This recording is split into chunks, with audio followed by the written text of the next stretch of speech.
आज के video lecture में क्लास 9th एक्सरसाइज 14.3 14.3 का जो है थर्ड सम है और फोर्थ है, ये सम हम यहाँ पर करेंगे। एक राज्य के विधानसभा में विभिन्न राजनीतिक पार्टियों द्वारा जीती गई सीटों के परिणाम हमारे पास ये है। राजनीतिक पार्टी ए है, सीटें जो जीती हैं वो 75, बी ने 55, सी ने 37, डी ने 29, ई ने 10 और एफ ने 37। हमें क्या करना है, एक दंड आलेख खींचिए, दंड आलेख बनाना है। आज हम एक दंड आलेख सीखेंगे और एक आयत चित्र सीखेंगे। दंड आलेख जिसके अंदर गैप होता है अभी हम बनाएंगे। मतदान के परिणामों को निरूपित करने वाला दंड आलेख किस तरह से, एक्स एक्सिस और वाई एक्सिस यहां पर हम लेने वाले हैं। ये वाई एक्सिस ग्राफ के ऊपर बनानी है आप लोगों ने, लेकिन यहां मैं आपके पास बोर्ड के ऊपर बना रहा हूं।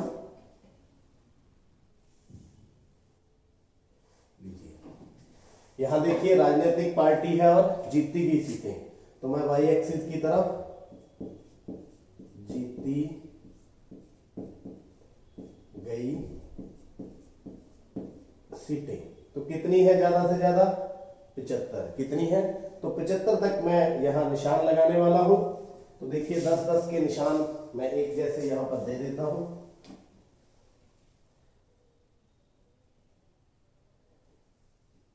दस, 20, 30, 40, 50, 60, 70 और ये रहा 80। 10, 20, 30, 40, 50, 60, 70 और 80। तो पैमाना लिखना है, पैमाना यहां पर मैंने इंचीज में लिया है, तो ये मेरे पास 2 इंच को मैंने 10 लिया है। पैमाना वाई एक्सिस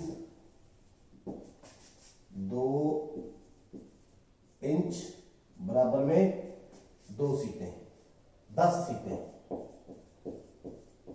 कितनी सीटें, 10।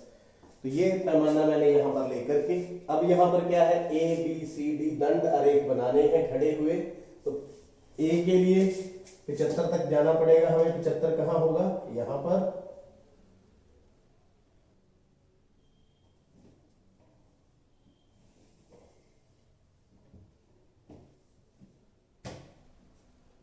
तो 75 तक जाएंगे, सबकी जो चौड़ाई है बराबर ले। ये कितना आ गया, 75 सीटें हैं। कौन सी पार्टी है, राजनीतिक पार्टी ए। इधर क्या है, राजनीतिक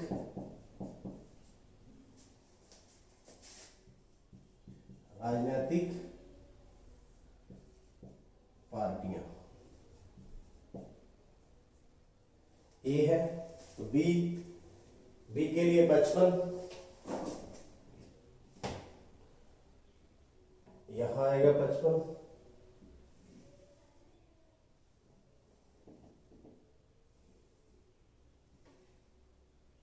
एक जैसा गैप लें, बिल्कुल ग्राफ के ऊपर बिल्कुल ठीक ये बनेगा, क्योंकि वहां पर ग्राफ के ऊपर एक जैसे होते हैं निशान सभी। तो ये राजनीतिक पार्टी बी, आप इसके अंदर इस तरह के अलग अलग रंग भी दे सकते हैं। ए पार्टी के लिए अलग, बी के लिए अलग। तो सी के लिए 37, सी के लिए 37 लगभग यहां।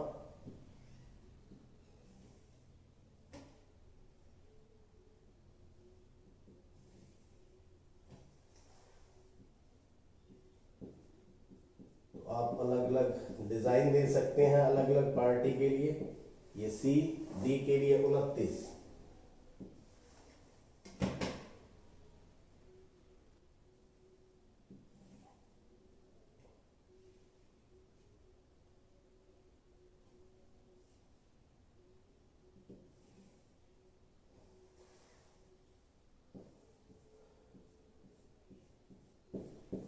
कौन सी पार्टी है ये, डी।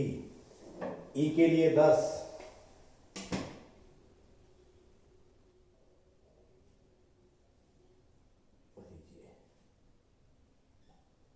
ये बन गया 10।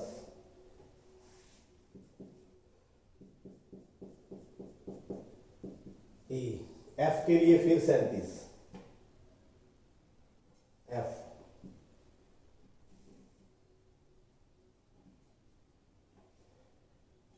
इस तरह से आप लोगों ने ग्राफ को बनाना है। ये हो गया 37, फिर पार्टी कौन सी है, एफ। इस तरह के आप दंड आरेख बना सकते हैं। तो ये आपके दंड आरेख, पहला जो पार्ट था इसका कंप्लीट हो गया है। अब दूसरा, किस राजनीतिक पार्टी ने अधिकतम सीटें जीती हैं। तो सबसे ज्यादा जो ऊंचा दंड है आलेख में कौन सा है, ये ए पार्टी का। आप यहां भी देख सकते हैं 75 सीटें हैं। तो इसका उत्तर हमने देना है राजनीतिक पार्टी ए ने अधिकतम सीटें जीती हैं, अधिकतम सीटें जीती हैं।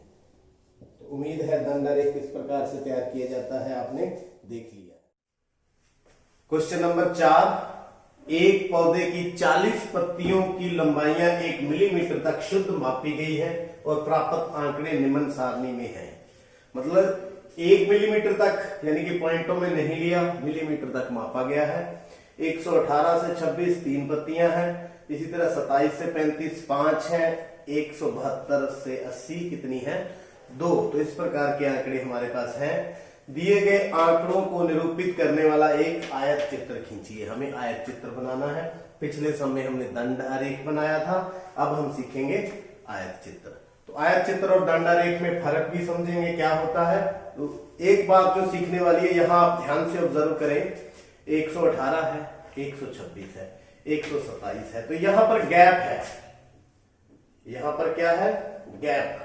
तो इस गैप को सबसे पहले रिमूव करना है। 135 है, 36 है, 144 है, 45 है, 53 है, 54 है, 62 है, 63, 71, 72। तो इस गैप को रिमूव करने के लिए हमें वर्ग अंतराल को ठीक करना होगा। सतत वर्ग अंतराल यानी ट्रू क्लास इंटरवल हमें बनाना होगा। सतत वर्ग अंतराल, सतत मीन रेगुलर। अच्छा, ये क्यों बनाना पड़ेगा, क्योंकि आयत चित्र होते हैं ये सटे हुए होते हैं एक दूसरे के साथ। मतलब यहां और यहां दोनों सेम होने चाहिए। जब हम बनाएंगे तो वहां से और क्लियर हो जाएगा। इसको बनाने का तरीका आप समझ लीजिए, बहुत आसान है। करना क्या है, यहाँ 118 है, यहाँ 126 है।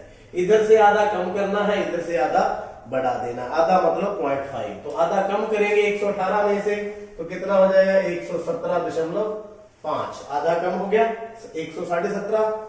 तो इधर आधा बढ़ा दें, 126.5। आधा कम करना है, आधा बढ़ा देना, यानी 0.5 कम करना है, 0.5 बढ़ाना है। यहां कम करेंगे तो कितना आ जाएगा, 126.5, 135.5। 0.5 कम करेंगे 135.5, 144.5, 144.5 कम कर दिया 0.5। इधर हम क्या कर देंगे, अधिक 153.5। इधर कम कर देंगे 153.5। यहां बढ़ा देंगे 162.5। इधर कम कर देंगे और इधर बढ़ा देंगे।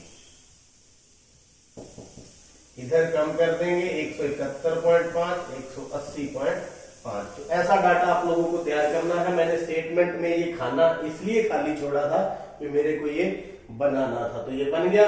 अब इसके बाद इन आंकड़ों को निरूपित करने वाला आयत चित्र, आयत चित्र तैयार करेंगे। आयत चित्र ग्राफ के ऊपर बनाना है आप लोगों ने। तो यहां मैं बोर्ड के ऊपर आपको सिखा रहा हूं। ये आपका ग्राफ,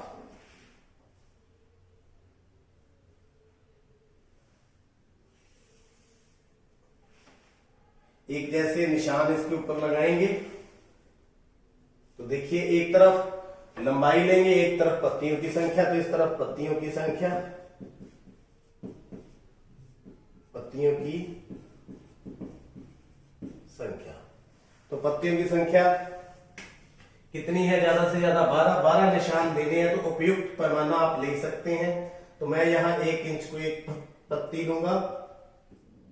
5 6 7 8 9 10 11 12 1 2 3 4 5 6 7 8 9 10 11 और 12।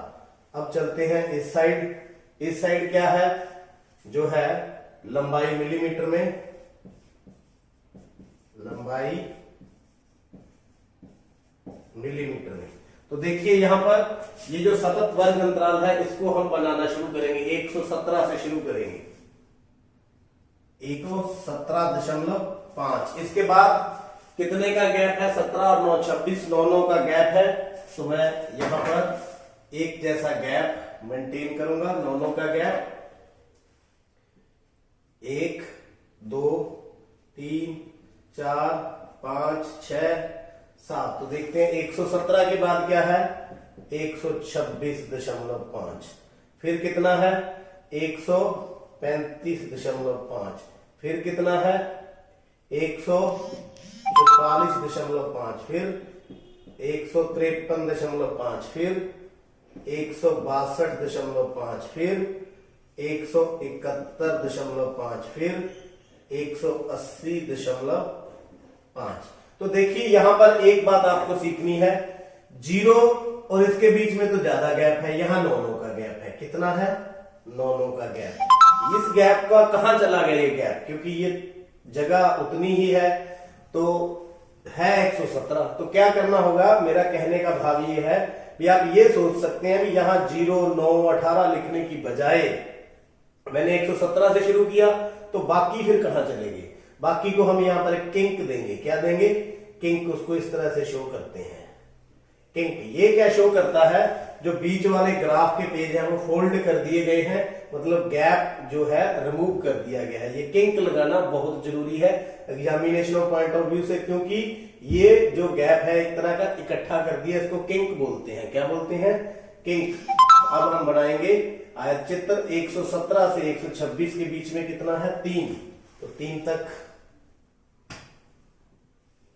ये देखिए 3 तक, तो ऊपर 3। उसके बाद 126 से 135 कितना है, 5। तो हम इसको कहां तक ले जाएंगे, 5 तक। इसको भी बढ़ा देंगे, तो आप देख सकते हैं 5 तक। तो ये 5 है। 135 आगे 9 है, कितना, 9 तक बढ़ा देंगे।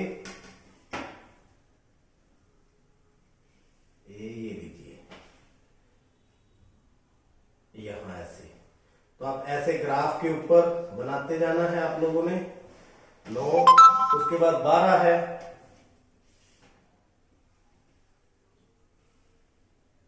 ये लीजिए। एक जैसी समान चौड़ाई होनी चाहिए, आयत की तरह लगे, तभी इसको आयत चित्र बोलते हैं। 12 5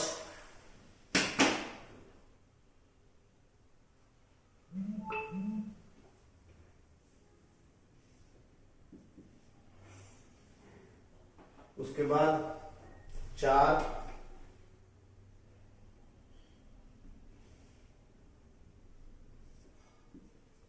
उसके बाद 2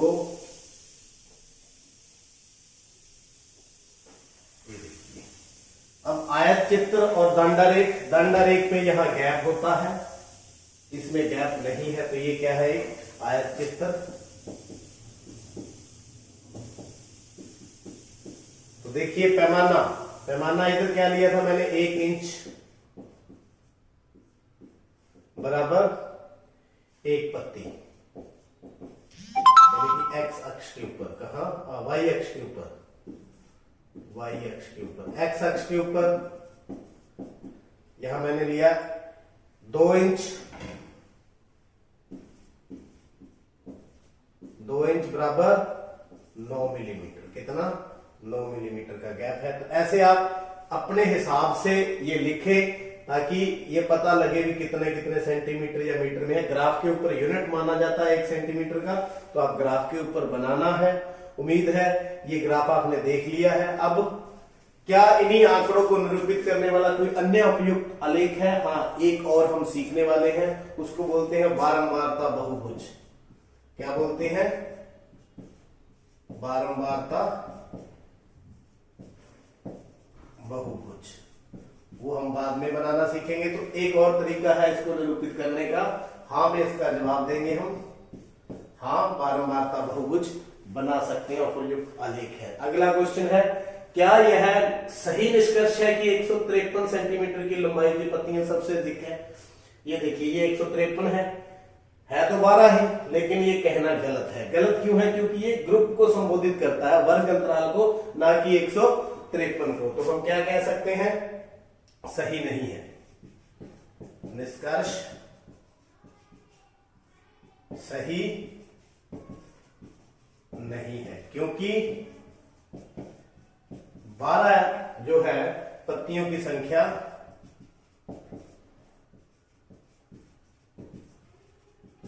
153 mm न होकर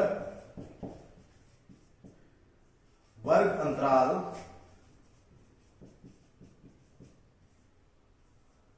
144, 145, 153 है। तो वर्ग अंतराल में है, इसलिए यह निष्कर्ष सही नहीं है। उम्मीद है आपने देख लिया है, समझ लिया है, चैनल को सब्सक्राइब कर लिया है। आपका बहुत बहुत